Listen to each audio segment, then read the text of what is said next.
사랑하는 동역자 여러분, 사랑하는 목사님과 선교사님 여러분, 이렇게 신년 벽 뒤에 여러분과 하나님의 말씀을 나누게 된 것을 참으로 특별하고 고귀하게 생각합니다. 제가 KWMI에서 작년까지 12강을 했습니다. 그리고 오늘부터 제가 다시 13강을 시작하게 되는데 사실은 작년 그 12월에 했던 그 특강이 제가 그 전 세계의 선교사님들을 향해서 강론했던 제 100번째 강의였습니다. 그래서 제가 그 강론을 그 수년 전에 시작할 때에 한 100강까지는 한번 해보고 싶다 하는 얘기를 했는데 그 작년에 그 소원을 이루었습니다. 그러면서 다시 저에게 강론의 기회가 주어졌길래 제가 늘 하던 대로 저는 어떤 강론을 하려고 할 때에 한 10강까지를 이렇게 머릿속에 그려보고 구도를 짠 다음에 이제 1강, 2강, 3강, 4강 이렇게 배치를 하고 그 다음에 내용을 보충하는 식으로 진행합니다. 그래서 저는 1에서 10까지의 숫자를 특별히 중요시 여기는 게 아니라 사물은 십진법으로 카운트하는 것이 가장 쉽고 또 정확하기에 그렇게 하고 있다. 이렇게 말씀을 드리겠습니다.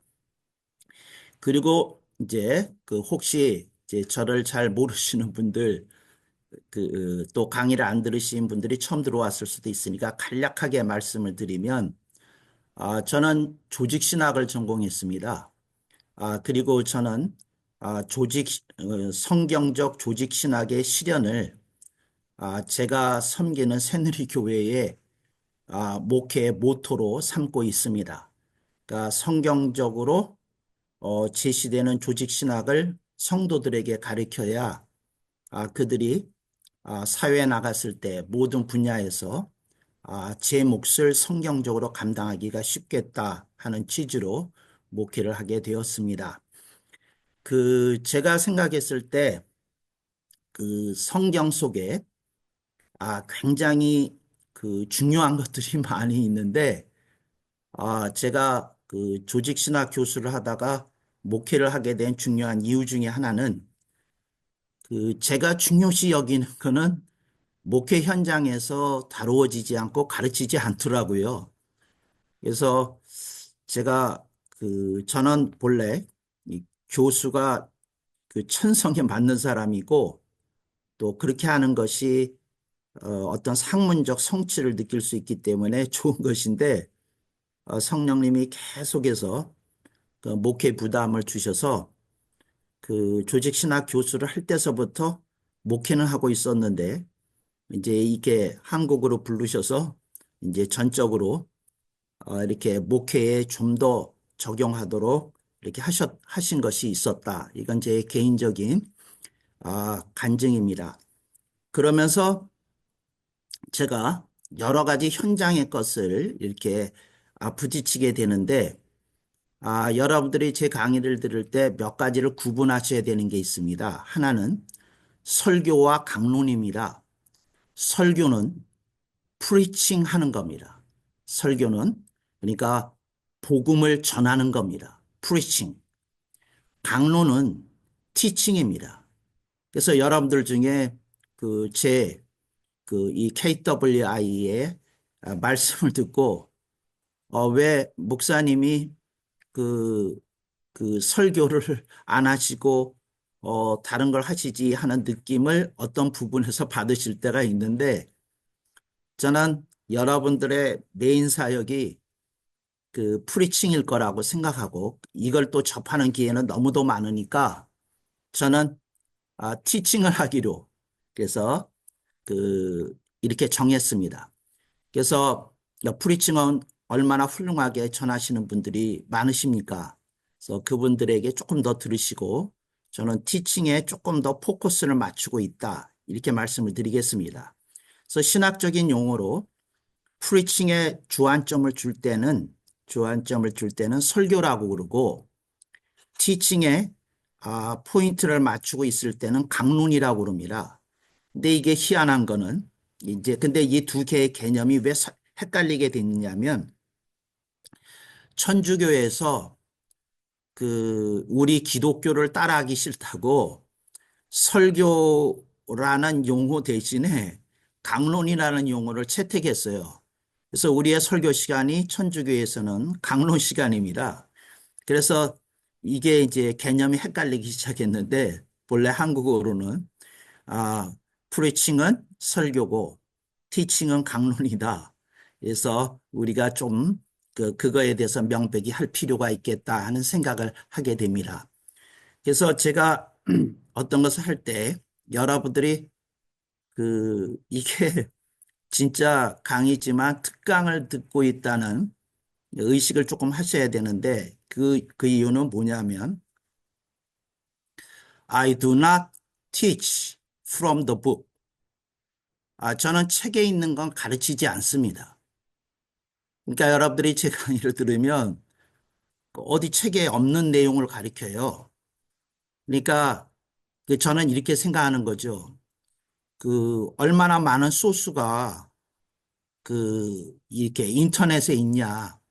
얼마나 많은 정보가 여러분에게 주어졌을 것이냐.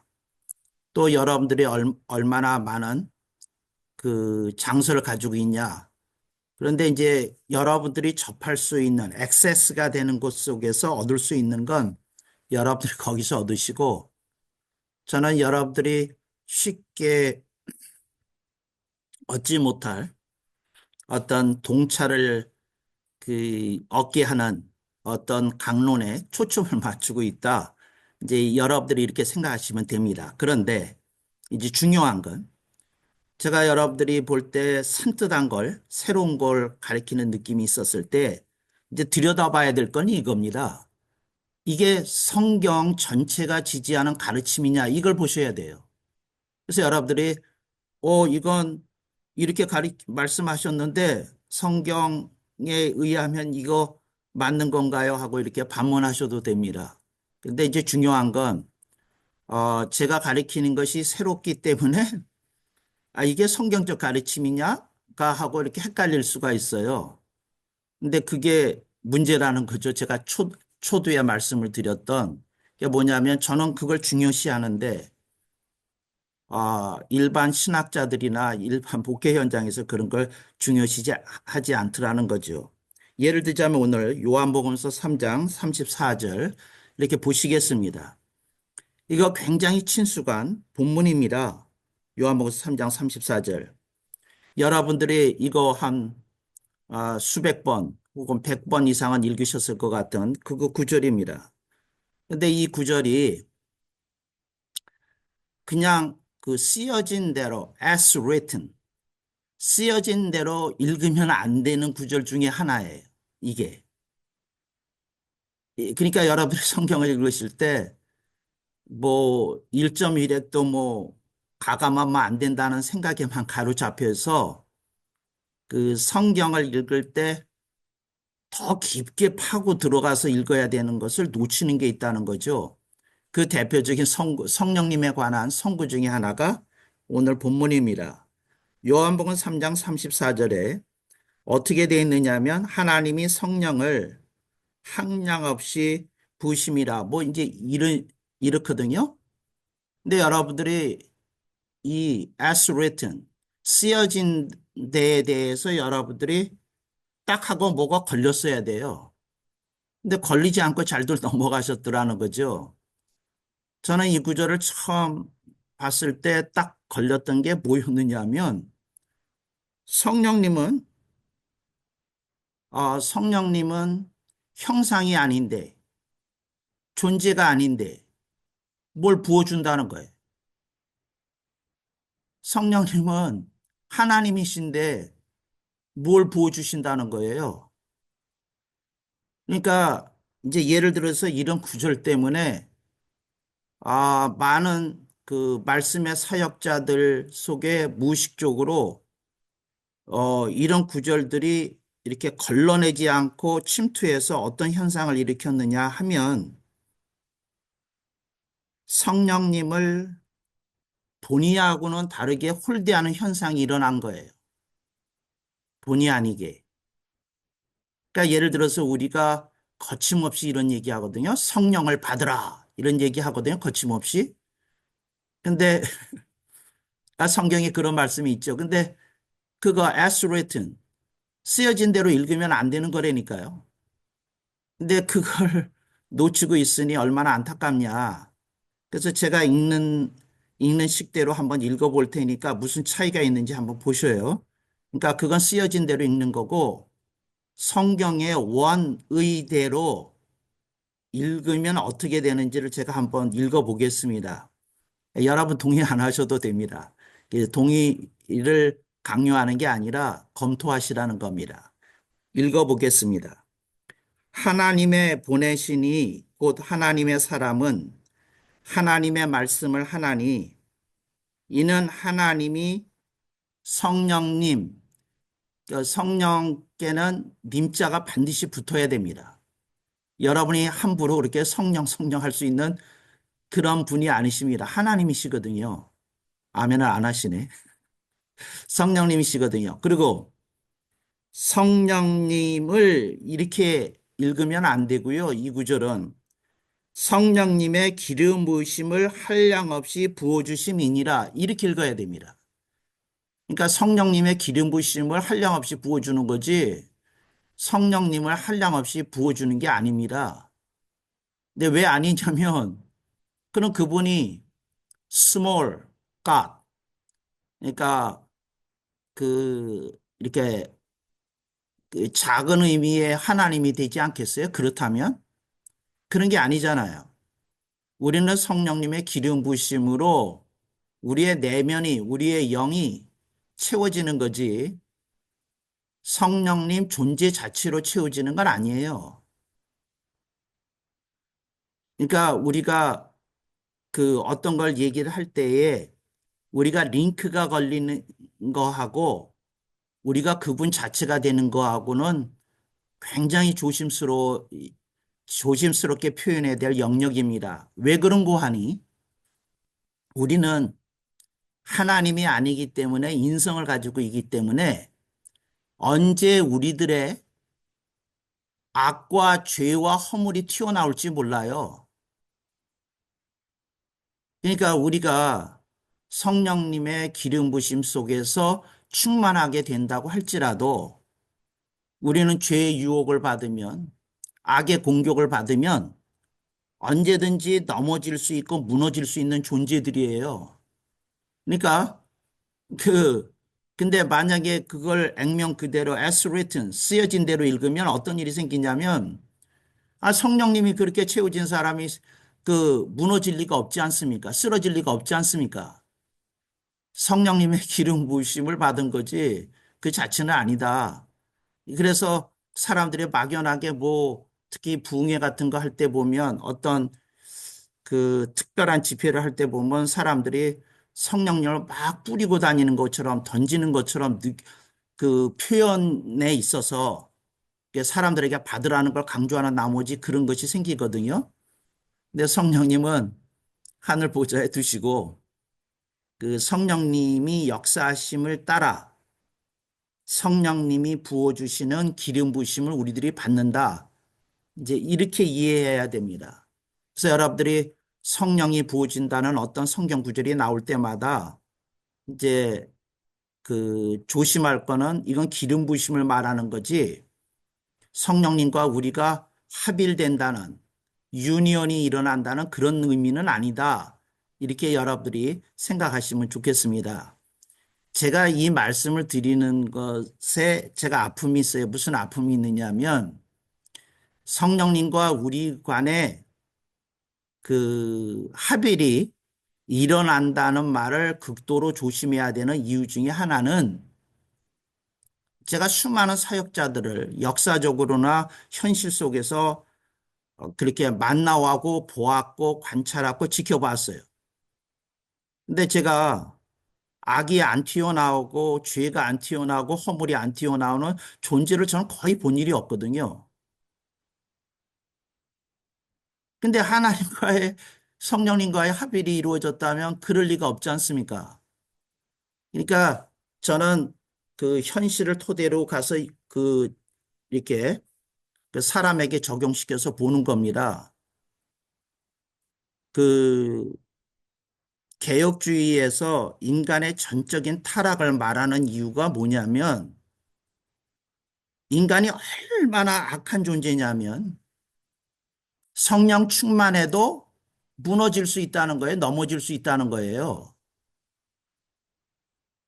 우리가 그 인간의 전적인 타락을 굳건히 그, 그 성경적 가르침의 한 축으로 이렇게 딱 붙들고 있는 이유는 뭐냐면 인간이 그런 존재라는 거죠.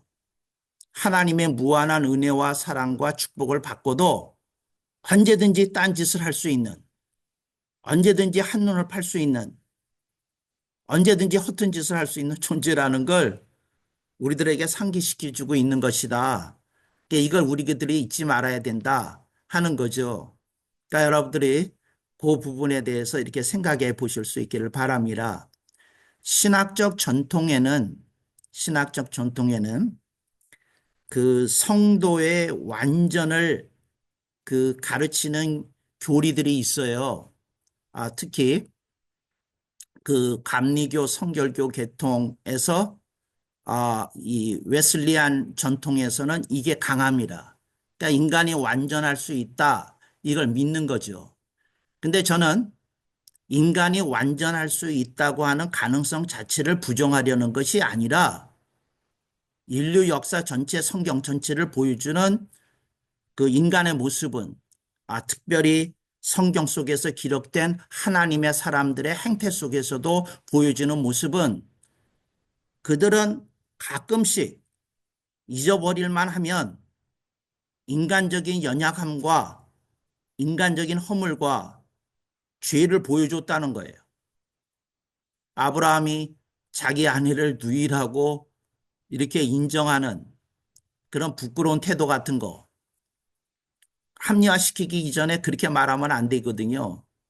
누이입니다. 그렇게 얘기하면 안 되잖아요. 거기서 멈추면.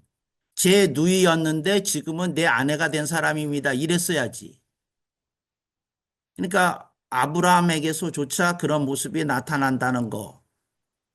뭐 이스라엘의 역사가들이 가장 떠받드는 다윗조차도 그렇게 허물어질 수 있다는 거.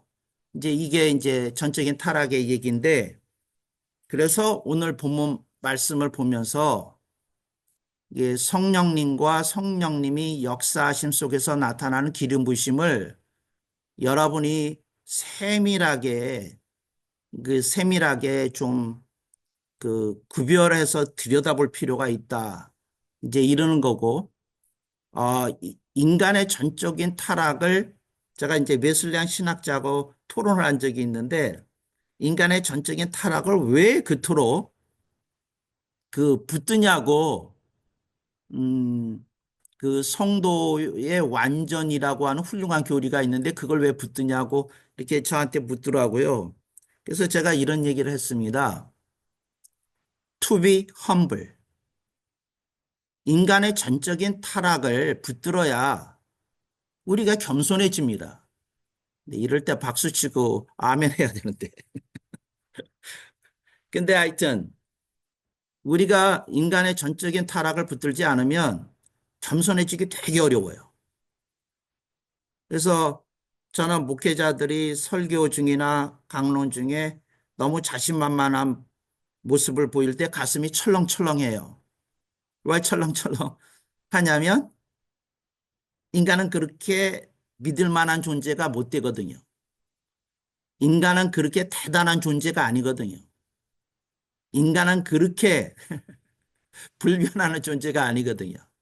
그러니까 그걸 이렇게 아프게 느끼면서 이게 교훈을 배워야 되는데 배우지 못한다 하는 거죠. 하나님이 성령님을 한량없이 부어주시는 분은 예수님이시죠. 왜? 그분 자신이 신성을 가지신 하나님이시니까요. 그러니까 한량없이가 맞아요. 근데 사람에게, 잘 들으셔요. 사람에게 한량 없이 표현이 적용이 안 돼요. 왜 안 되느냐 하면 그런 죄가 안 나와야 돼요. 악이 안 나오고 허물이 안 나와야 돼요. 악과 죄와 허물이 안 나와야 돼요. 그러면 그러니까 한량 없이라는 말이 적용이 되려면 성령님의 기름 부심이 한량 없었다 하고 말하려면 그게 안 나와야 돼요. 근데 그게 나와요. 스펄전은 저는 어떤 설교자한테든지 이런 얘기를 합니다. 어떤 사람이 100년을 신학 공부만 하고 말씀 공부만 해도 스펄전 설교 전집에 있는 설교를 당해낼 수 있겠냐. 근데 그렇게 얘기를 해요. 그만큼 엄청난 보화 같은 설교를 남기고 가셨거든요. 근데 그분이 죽는 날까지 담배를 즐겨 피셨거든요. 그러니까 그분의 허물이에요.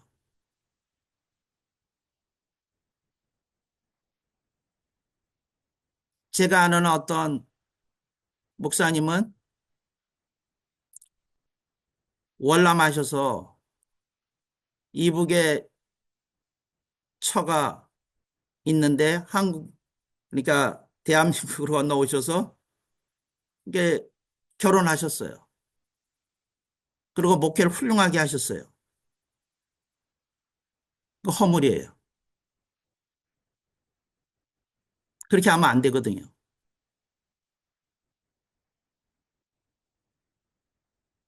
제가 아는 어떤 분은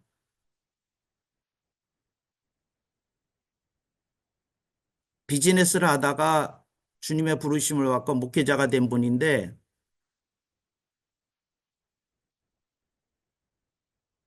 목회한 5년 후에 목회와 함께 비즈니스를 하시더라고요. 그래서 여러 교회를 돕는다는 명목으로 비즈니스 하시더라고요. 그분의 허물이에요. 그분 차라리 장로님으로 남으셔서 그냥 선교 후원 사역자로서 엄청난 일을 할 수 있었을 텐데 그렇다면 성직은 올인하는 자리지 이것도 하고 저것도 하고 하는 자리가 아니거든요. 사람들이 너무 많은 것을 놓치고 있어요. 그런데 왜 그러냐? 이제 그런 현상이 왜 일어나느냐? 성령, 요 본문이 시사하는 거예요. 성령님의 기름 부심을 받는 분량이 다르다는 거예요. 분량이. 어떤 사람 조금 받으니까 그 수준에서는 그게 돼요. 더 많은 받은 사람이 보면 그걸 안 되는 거고. 안 된다고 말하기는 쉽지만 본인은 또 다른 허물이 있어요. 제 소원은 성령님이 성령님의 기름 부심이 한량없는 사람을 좀 보고 싶어요. 보고 싶어요. 목사는 모름지기 절해야 된다. 이제 그러한 어떤 것들이 나와야 되는데 인간은 그럴 수밖에 없다고 인간의 전적 타락 교리를 악용하면 안 돼요. 그건 우리를 겸손시키기 위한 말씀이지 그것이 우리 인간의 연약함이나 그 어떤 실패를 정당화시키는 근거가 될 수는 없어요. 그래서 성령의 기름 부심 한량 없이 부어주심이라. 그래서 오늘 포커스가 한량에 있어요. 우리 각자가 우리의 한량을 알아야 돼요. 그러니까 하나님이 나한테 부어주신 은혜가 나한테서 나타나는 한계가 뭐냐. 그 한계를 통해서 어디까지 부어주셨는지를 알 수 있는 거예요. 어디까지 부어주셨는지를. 그래서 한량 없이가 이제 우리 목표가 돼야 되는 거고 주님이 우리의 그 표본이 되시는 분이니까. 근데 이제 한량 없이에 가까이 가는데 그 속에서 우리들이 겸손해야 되고, 우리, 우리들이 성령님께 의지하고 의탁해야 되고, 그리고 그 속에서 성령님의 인정을 받으면서 기름 부으심이 이렇게 이어지도록 해야 되는 것이지요.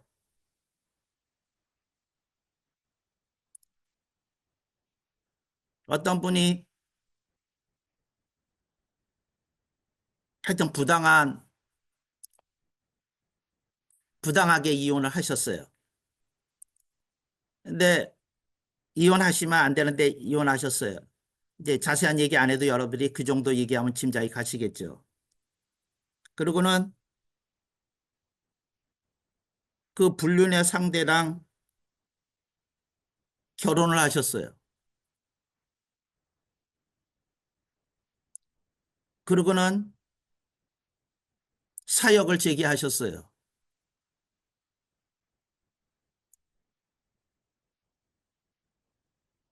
그리고 그분의 사역을 통해서 구원받는 사람도 나타나고 은혜 받는 사람도 나타나고 그래요. 이게 한량의 뜻이에요.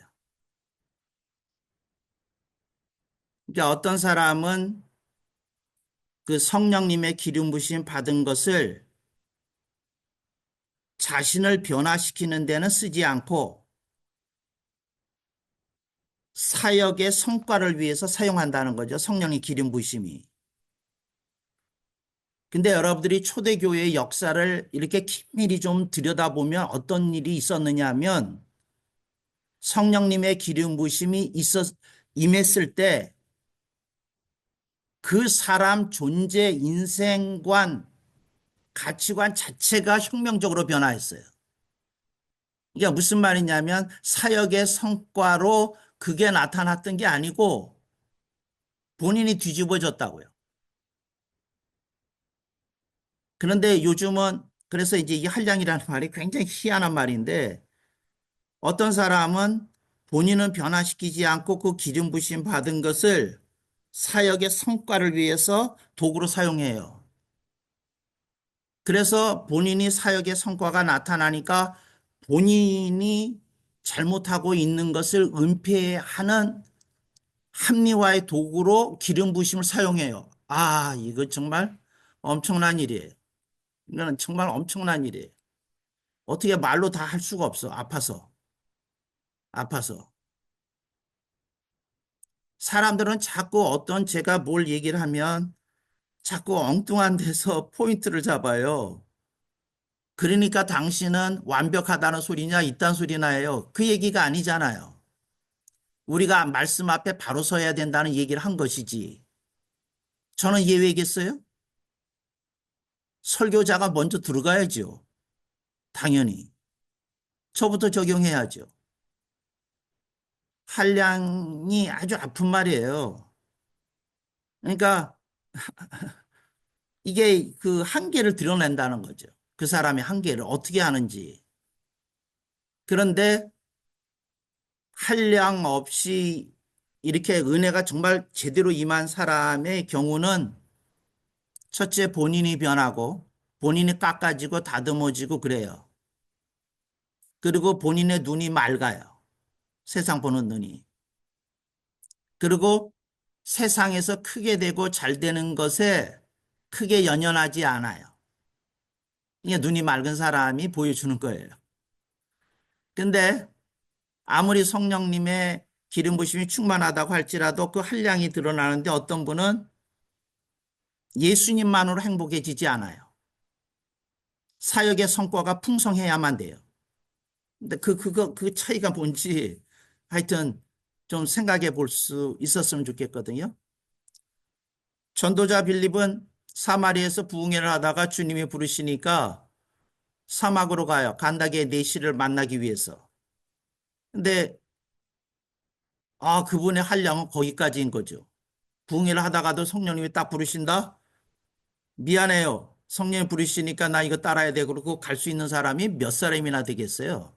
근데 하여튼 그래서 역사가 이제 복음이 에디오피아로 들어갔다고 성경은 증언하지만 근데 하여튼 그런 놀라운 역사가 우리들의 삶 속에 있게 하려면 우리들이 내어줌이 있어야 되거든요. 우리 자신을 성령님께 내어줘야 되거든요. 근데 내어주려면 비어 있어야 되잖아요. 주님 들어오실 공간을 좀 비워둬야 되는데 내가 원하는 걸로 꽉 채워놓고 그 받은 기름 부으심을 어떤 성과를 내기 위한 데만 쓰고 있으니까 그리고 성과는 나타나니까 본인 자신이 때묻고 얼룩진 사람이 된 걸 본인이 몰라요. 아, 본인이 모른다니까? 아, 이거 아파. 되게 아픈 얘기인데 그거 몰라요. 그래서 주님과의 거리가 점점 벌어지고 있는데 본인만 몰라. 그런데 본인이 눈이 흐려졌거든요. 근데 눈이 흐려지면 뭐만 보이냐면 비판할 사람들만 눈에 들어와요. 은혜가 한량없이 오면은요, 어떤 현상이 일어나느냐 하면 비판할 사람은 아예 안 보이고 내가 본받아야 될 사람들만 보여요. 왜냐하면 내 자신을 깎고 다듬고 하는데도 바빠 미치겠거든. 그러니까 뭐 다른 사람이나 한각에 그 비판할 수 있는 그런 여유가 없는 거죠. 그러니까 아주 그런 분들 만나면 희한한 얘기를 들어요. 제가 미국에서 목회할 때 미국 목회자들 중에 은퇴한 분들을 많이 찾아다녔어요. 그래서 이제 대화를 나누는데 한 분이 자기를 왜 찾아왔니? 그래서 제가 이런 얘기를 했어요. 눈을 보고 싶어서 찾아왔습니다. 목회를 30년, 40년 하고 물러난 분의 눈은 어떤지 보고 싶어서 왔습니다. 그랬더니 되게 반가워하시더라고요. 그러냐고. 그래서 안경을 벗으시면서 저 앞에 얼굴을 툭 뒤밀고 내 눈 좀 잘 봐달라고. 어떻게 보이냐고.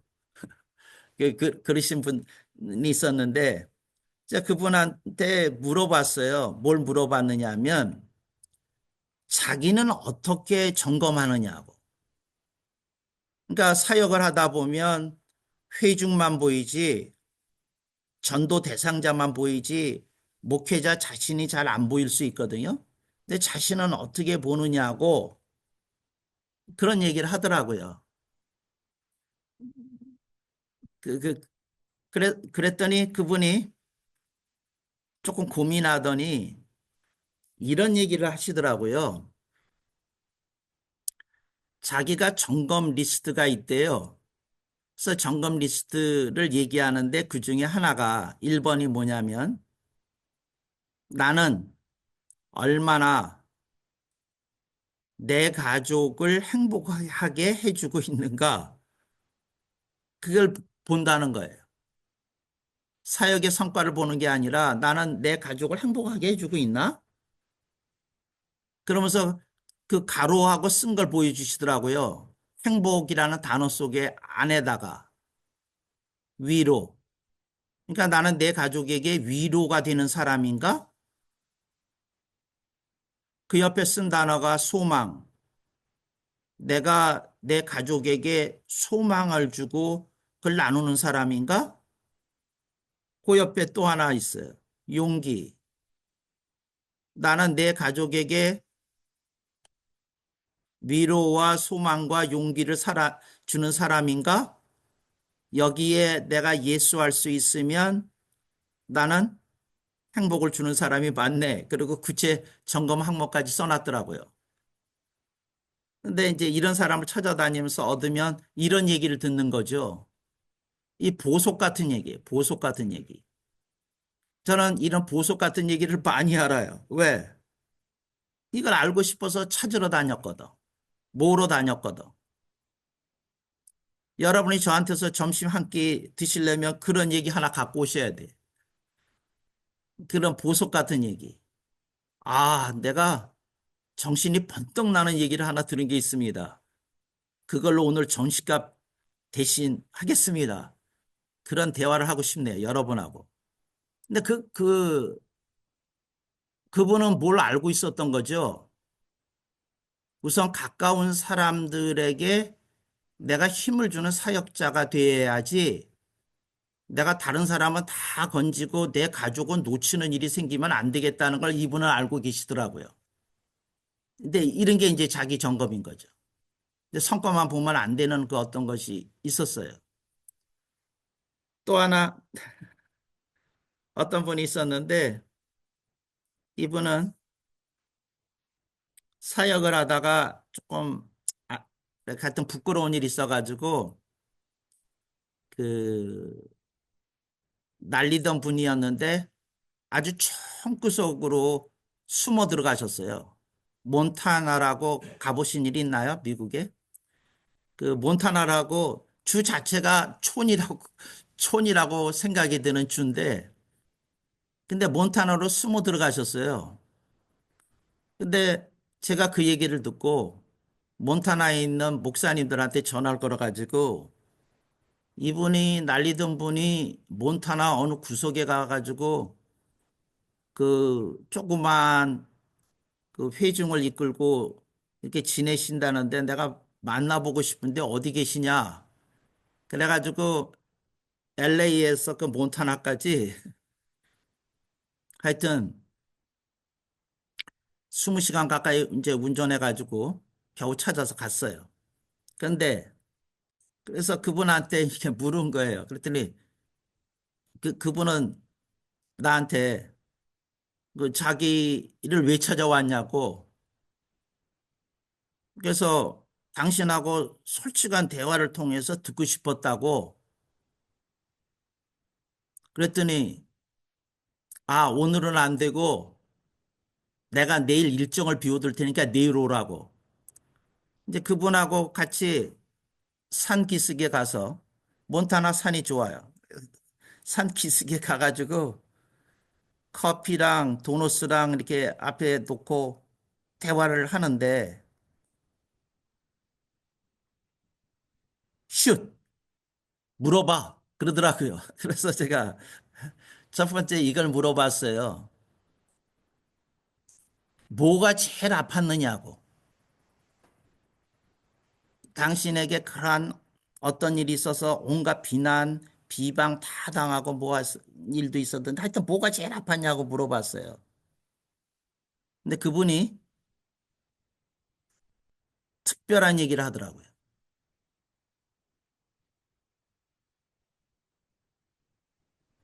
성령님이 의 기름 부으심이 자기가 울면서 기도하는데 성령님이 This is my sign.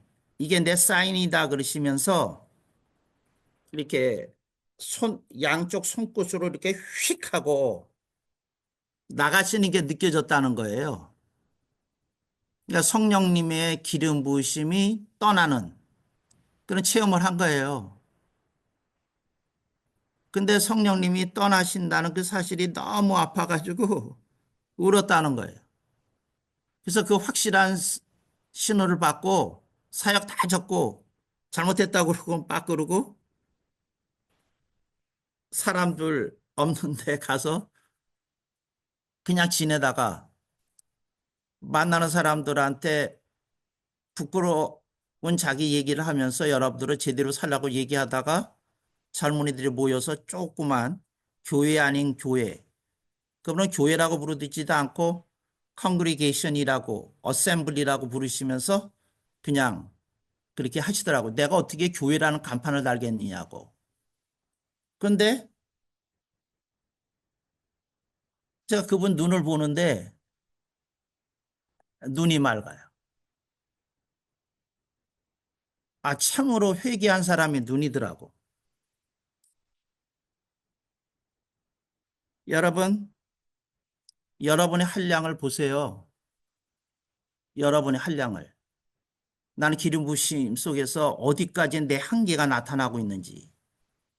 그래서 여러분이 한량 옆에 단어를 하나 붙일 수 있어야 돼요. 한량 없이.